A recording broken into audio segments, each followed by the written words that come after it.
चर्चा लो बसा। अध्यक्ष महोदय, दिनांक 17 मार्च 2025 रोजी नागपूर शहरात घडलेल्या घटनेच्या अनुषंगाने या ठिकाणी मी सभागृहात निवेदन करतोय।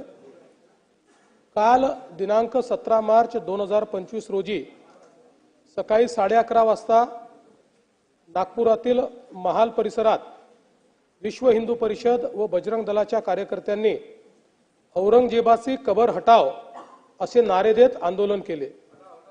हे आंदोलन करताना त्यांनी गवताच्या पेंड्या असलेली प्रतिकात्मक कबर त्या ठिकाणी जाळली।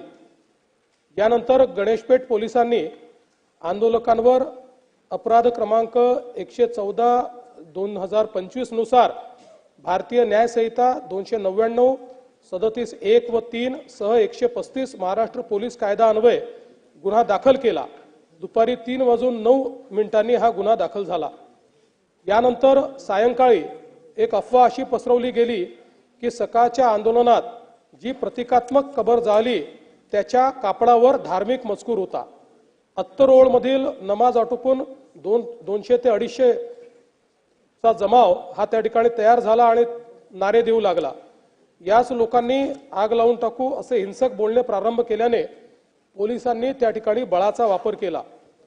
यापूर्वी बजरंग दलाच्या कार्यकर्त्यांविरुद्ध तक्रार द्यायची आहे अशी मागणी करण्यात आल्याने त्यांना गणेशपेठ पोलीस ठाण्यामध्ये आमंत्रित करण्यात आलं। त्यांची तक्रार ऐकून घेण्यात आली। एकीकडे पोलिसांची कारवाई सुरू असताना दुसरीकडे हंसापुरी भागामध्ये 200 ते 300 लोक हातात काठ्या घेऊन दगडफेक करू लागले। त्यांच्या तोंडावर फडके बांधले होते। या घटनेत 12 दुचाकींचे नुकसान झाले आहे। या घटनेमध्ये काही लोकांवर घातक शस्त्राने हल्ला करण्यात आलेला आहे। तिसरी घटना भालदारपुरा भागात सायंकाळी 7:30 वाजता झाली। 80 ते 100 लोकांचा जमाव तिथे होता। तिथे त्यांनी पोलिसांवर हल्ला केला, त्यामुळे अश्रुधूर व सौम्य बळाचा वापर करावा लागला। या घटनेत एक क्रेन, 2 जेसीबी व काही 4 चाकी वाहने ही जाळण्यात आली। या संपूर्ण घटनेमध्ये 33 पोलीस जखमी झाले आहेत, ज्यामध्ये 3 उपायुक्त दर्जाचे पोलीस आहेत। त्यातल्या एका पोलीस उपायुक्तावर कुऱ्हाडीने त्या ठिकाणी हल्ला करण्यात आलेला आहे। एकूण 5 नागरिक जखमी झालेले आहेत। तिघांना उपचार करून सोडले आहेत। 2 रुग्णालयात आहेत, यातला एक आयसीयूत आहे।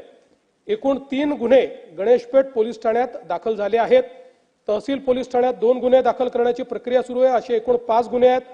11 पोलीस ठाण्याच्या हद्दीत संचारबंदी लागू करण्यात आलेली आहे।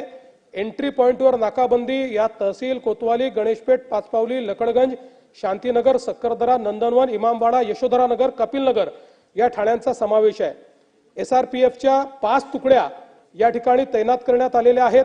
राज्याच्या पोलीस महासंचालकांनी सर्व CP SP यांची VC घेऊन राज्यभर कायदा आणि सुव्यवस्था राखण्याचे निर्देश दिलेले आहेत। अध्यक्ष महोदय, एकूणच याच्यामध्ये जर आपण बघितलं तर सकाळची एक घटना घडल्यानंतर मध्यंतरीच्या काळामध्ये पूर्णपणे शांतता होती, पण त्यानंतर मात्र संध्याकाळी काही लोकांनी जाणीवपूर्वक अशा प्रकारचा हल्ला केल्याचं या ठिकाणी लक्षात येत आहे। याचं कारण जवळपास एक ट्रॉली भरून त्या ठिकाणी दगड मिळालेले आहेत आणि काही लोकांनी जमा करून ठेवलेले दगड, वरती जमा करून ठेवलेले दगड हे आपल्याला पाहायला मिळाले। शस्त्र देखील मोठ्या प्रमाणात त्या ठिकाणी होते, ते शस्त्र जप्त करण्यात आलेले आहेत।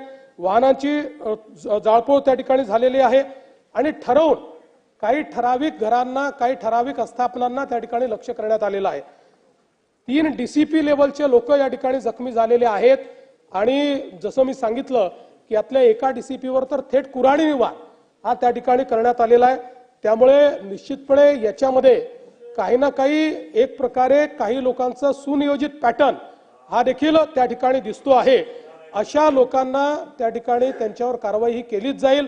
कुठल्याही परिस्थितीमध्ये कायदा आणि सुव्यवस्था हाती घेण्याची कोणालाही परवानगी या ठिकाणी देण्यात येणार नाही। आणि मी एक गोष्ट स्पष्टपणे सांगतो, पोलिसांवर ज्यांनी हल्ला केला असेल त्यांना काय झालं तरी सोडलं जाणार नाही। पोलिसांवरचा हल्ला सहन केला जाणार नाही। पोलीस शांतता प्रस्थापित करत होते, अशा वेळी पोलिसांवर केलेला हल्ला अतिशय चुकीचा आहे। अध्यक्ष महोदय, खरं म्हणजे महाराष्ट्रामध्ये कायदा आणि सुव्यवस्था राखणं, शांतता राखणं आपल्या सगळ्यांची जबाबदारी आहे। मी नागपुरातली जनता असेल, महाराष्ट्रातली जनता असेल, या सर्व जनतेला ही विनंती करू इच्छितो की सर्व समाजांचे धार्मिक सण हे या कालावधीमध्ये चाललेले आहेत। अशा या सगळ्या परिस्थितीमध्ये सगळ्यांनी संयम ठेवला पाहिजे, कोणीही संयम सोडू नये। आपल्याला कायदा आणि सुव्यवस्था आणि शांतता कशी राखता येईल, एकमेकाच्या प्रति आदरभाव कसा राखता येईल, अशा प्रकारचा प्रयत्न हा सर्वांनी करावा, अशा प्रकारची या निमित्ताने मी अपील करतो। खरं म्हणजे आज महाराष्ट्रामध्ये विशेषतः म्हणजे मी कुठल्या सिनेमाला दोष देत नाहीये, खरं म्हणजे छावा या चित्रपटाने छत्रपती संभाजी महाराजांचा खरा इतिहास आपल्या समोर आणला। पण त्यानंतर राज्यामध्ये लोकांच्या भावना देखील खूप मोठ्या प्रमाणात त्या ठिकाणी एक प्रकारे प्रज्वलित झालेल्या आहेत। औरंगजेबाबद्दलचा जो काही राग आहे तो रागही खूप मोठ्या प्रमाणात त्या ठिकाणी बाहेर येतोय। या सगळ्या गोष्टी आपल्या ठिकाणी असल्या तरी मला असं वाटतं की महाराष्ट्रात कायदा आणि सुव्यवस्था राखणं हे अत्यंत महत्त्वाचं आहे। त्यामुळे सर्वांनी संयम बाळगला पाहिजे।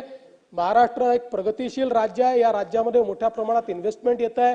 या ठिकाणची कायदा सुव्यवस्था, इथली सगळी जी काही सामाजिक घडी आहे ही जर योग्य प्रकारे राहिली तर मला असं वाटतं की आज ज्या प्रगतीकडे आपण चाललोय त्या दिशेने जाण्यास आपल्याला अधिक मदत होईल। आणि म्हणून निश्चितपणे कायदा आणि सुव्यवस्था राखण्याकरता, शांतता राखण्याकरता मी आवाहन करतो आणि त्यासोबत ही देखील चेतावणी देतो की कोणीही या ठिकाणी जर दंगा करण्याचा प्रयत्न केला त्याचा जात धर्म न पाहता त्याच्यावर कारवाई केली जाईल आणि पोलिसांवर जर कोणी हल्ला केला तर त्यांना सोडलं जाणार नाही, त्यांच्यावर कडक कारवाई ही केली जाईल, हे देखील या निमित्ताने मी सांगतो।